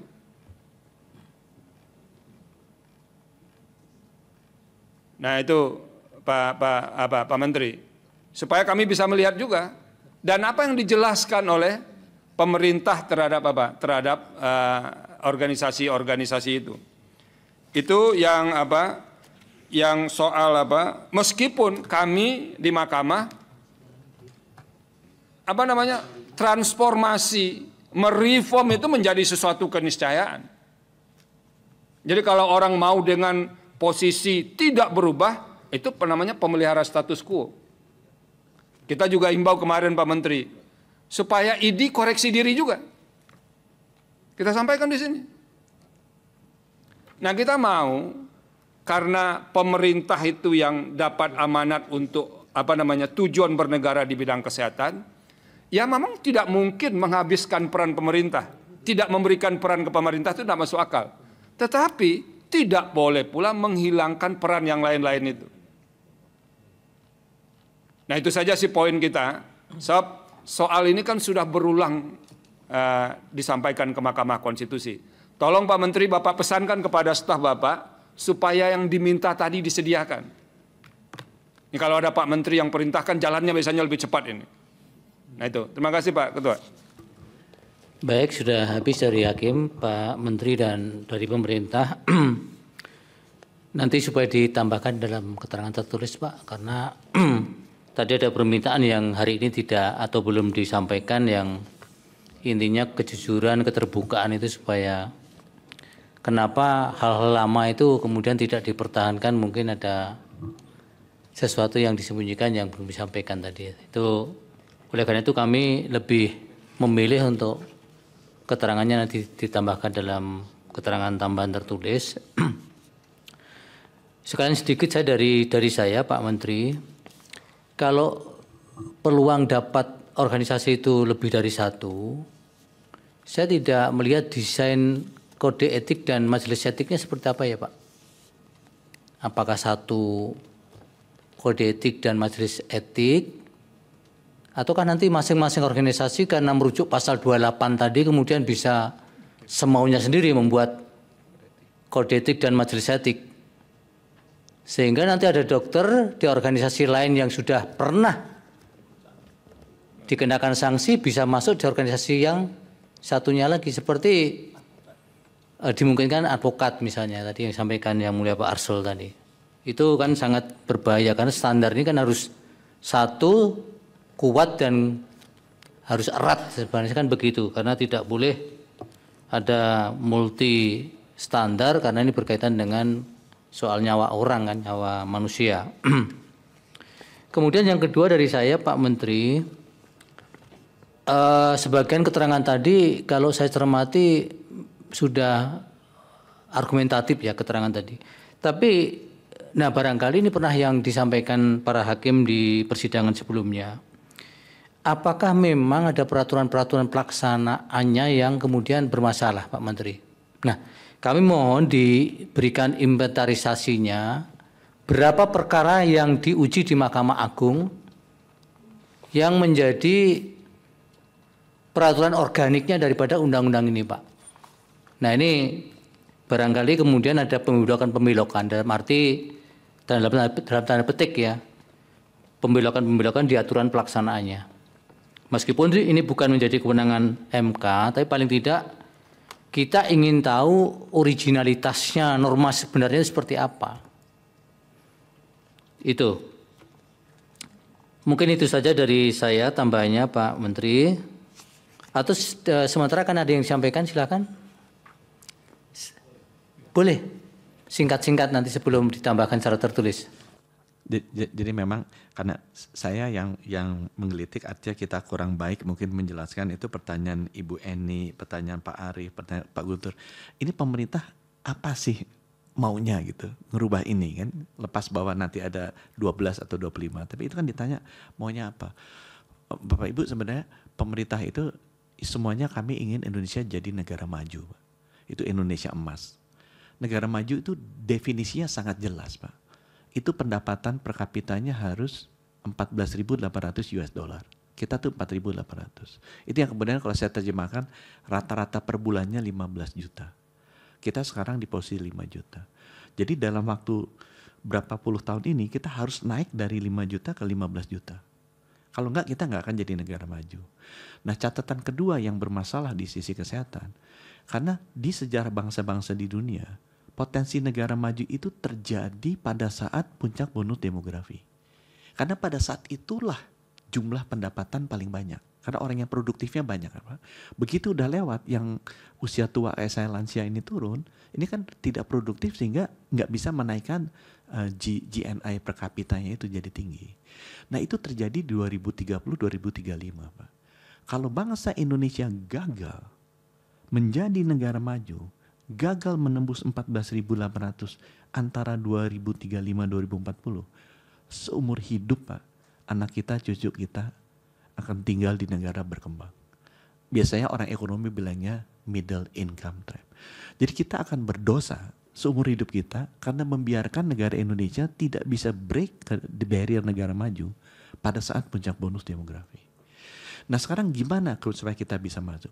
Di mata kami Pak teknokrat, karena itu ngitungnya kan income per kapita. Kita butuh jalan, iya butuh sumber daya.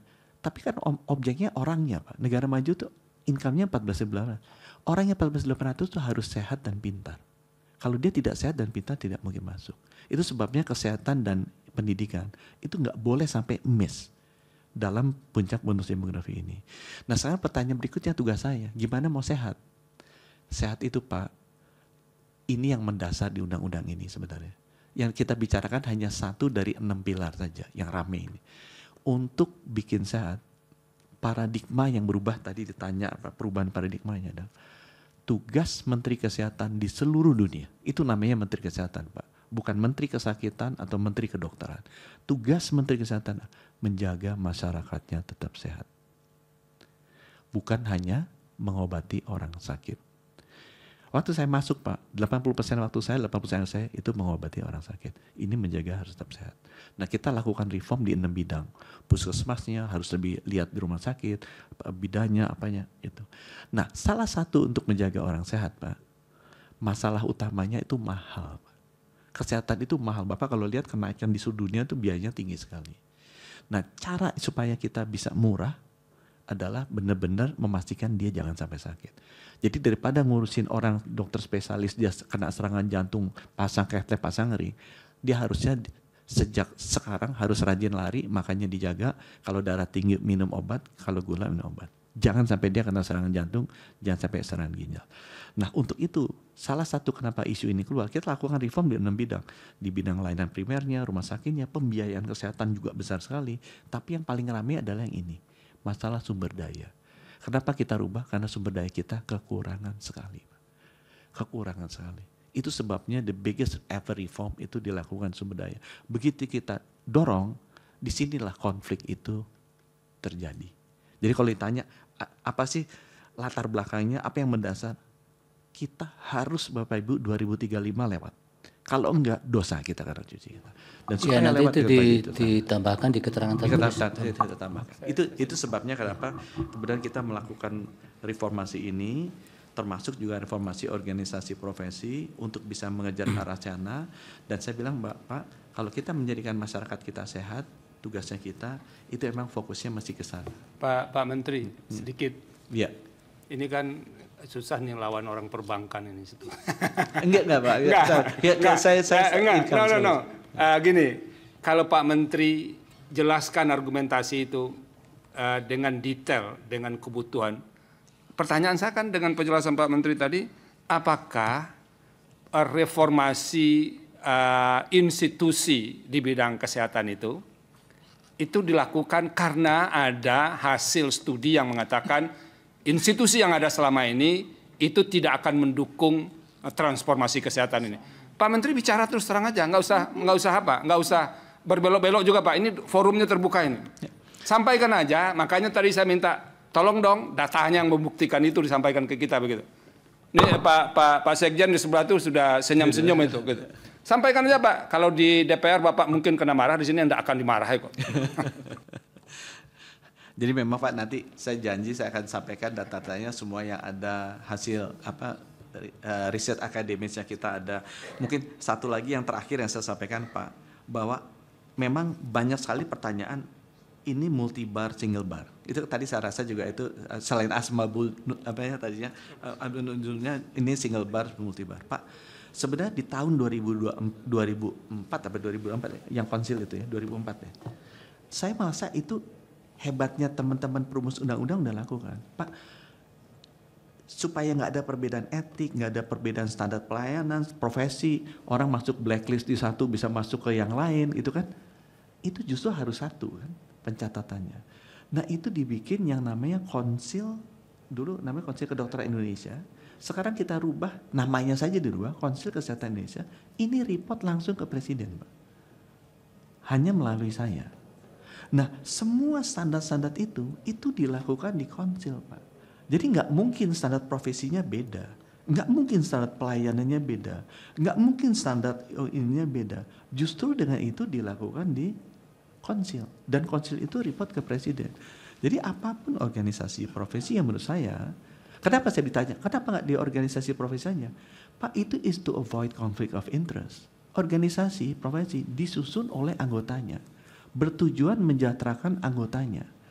Nah, kalau keputusan dari konsil dan kolegium bersinggungan dengan kepentingan masyarakat, interest masyarakat, pasti akan kalah, Pak.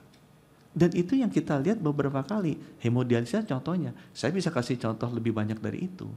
Bahwa kompetensinya, demi anggota kita supaya lebih banyak, kita kurangin, yang bisa melakukan ini aja. Akibatnya kan masyarakat tidak terlayani. And masyarakat doesn't have a representative voice untuk bisa melakukan perlawanan itu karena tidak ada representasinya di konsil di bawah organisasi profesi. Ya, nanti ditambahkan. Itu nanti saya mau jelaskan. Ya. Jadi mohon maaf kada kepanjangan Pak, tapi ya, sebenarnya bagus sudah ada dialog walaupun singkat. Ya. Mudah-mudahan nanti bisa diteruskan. Anytime saya dipanggil oleh Mahkamah Konstitusi, hakim-hakim, saya pasti datang dan. Ya, setiap sidang yang dipanggil kan menteri seharusnya. Tidak pernah. Menteri yang lain juga. Kami senang kalau Pak Menteri selalu bisa hadir, nanti bisa langsung dialog dengan persoalan-persoalan yang dihadapi oleh pihak terkait dengan dari pemohon juga, jadi bisa langsung direspon. Baik, jadi memang mudah kalau kalau multi nanti kemudian di draft dengan mau konsil, mau kolegium, tapi apakah semudah itu, Pak? Kalau sudah ego sektoral, yang namanya organisasi lebih dari satu, apakah gampang mengatur organisasi satu dengan lainnya itu kemudian satu pintu itu yang pekerjaan Pak Menteri apa enggak tambah berat nanti itu? Itu outcome-nya itu menghasilkan satu standar berkaitan dengan nyawa orang itu masalahnya. Mungkin idealnya bisa, tapi faktualnya itu loh Pak. Nanti tolong kami diberikan skema-skema desainnya supaya kami teryakinkan dengan meskipun kami juga sudah punya di putusan-putusan sebelumnya soal organisasi itu sudah ada pendirian, tapi kalau sebagaimana disampaikan Pak Prof. Saldi tadi, kalau pihak-pihak bisa meyakinkan kami dengan argumen-argumen yang konteksnya kekinian dan kemudian bisa dipertanggungjawabkan, bisa saja kami kemudian bergeser. Itu Pak, tapi kalau tidak, selama ini memang MK selalu konsisten dengan pendirian-pendirian sebelumnya. Nah, oleh karena itu hanya bapak-bapak semualah yang bisa mempengaruhi bagaimana hakim ini bisa kesetrum nanti kemudian bisa bergeser pendiriannya jika menginginkan itu. Baik, untuk persidangan pada perkara ini ditunda, dan untuk Pak Yudhileri dan yang lain pihak terkait, Pak Jajang sabar dulu untuk kesempatan memberikan keterangan, dijadwalkan pada Kamis 19 Juni 2025 pukul 13.30. Agendanya mendengar keterangan pihak terkait Bapak Yudhileri dan Pak Jajang dan kawan-kawan ya semuanya ya. Kemudian ahli pemohon ada Pak? Kita mengajukan ahli dan saksi yang mulia. Boleh masing-masing 2 ya? 3 dan 3 yang mulia. 2. Yang selebihnya tertulis. Terima kasih yang mulia. Ya. Nanti diajukan sekalian pada sidang tersebut Pak Joni, dengan catatan 2 hari sebelum persidangan keterangan dan CV ahli dan saksinya sudah diserahkan kepada mahkamah, termasuk jika akan mengajukan ahli dan saksi dari kampus supaya ada izin dari atasannya, dari DK-nya. Izin yang mulia, apakah pada tanggal 19 Juni atau setelah itu yang mulia? 19. Tanggal 19. Jadi 19 nanti mendengar keterangan pihak terkait, 2 pihak itu, kemudian memeriksa ahlinya Bapak, termasuk saksinya. Terima kasih yang mulia. Ya. Kemudian jika akan menghadirkan ahli melalui Zoom supaya menyiapkan juru sumpah dan perangkat sumpahnya secara mandiri. Baik, untuk sidang hari ini terima kasih. Dan para pihak supaya hadir tanpa kami panggil, termasuk Pak Menteri hadir ya Pak Menteri untuk sidang yang akan datang. Untuk hari ini terima kasih. Izin yang mulia. Apa Pak? Apakah kami bisa diperkenankan mengakses dokumen keterangan pemerintah dengan waktu yang sebenarnya kan sudah ada di risalah sidang Pak. Tapi kalau minta sepanjang itu boleh. Tapi bukti-bukti nggak boleh ya Pak. Iya, terima kasih yang mulia. Ya. Baik, terima kasih untuk semuanya. Sidang selesai dan ditutup. Hadirin dimohon berdiri.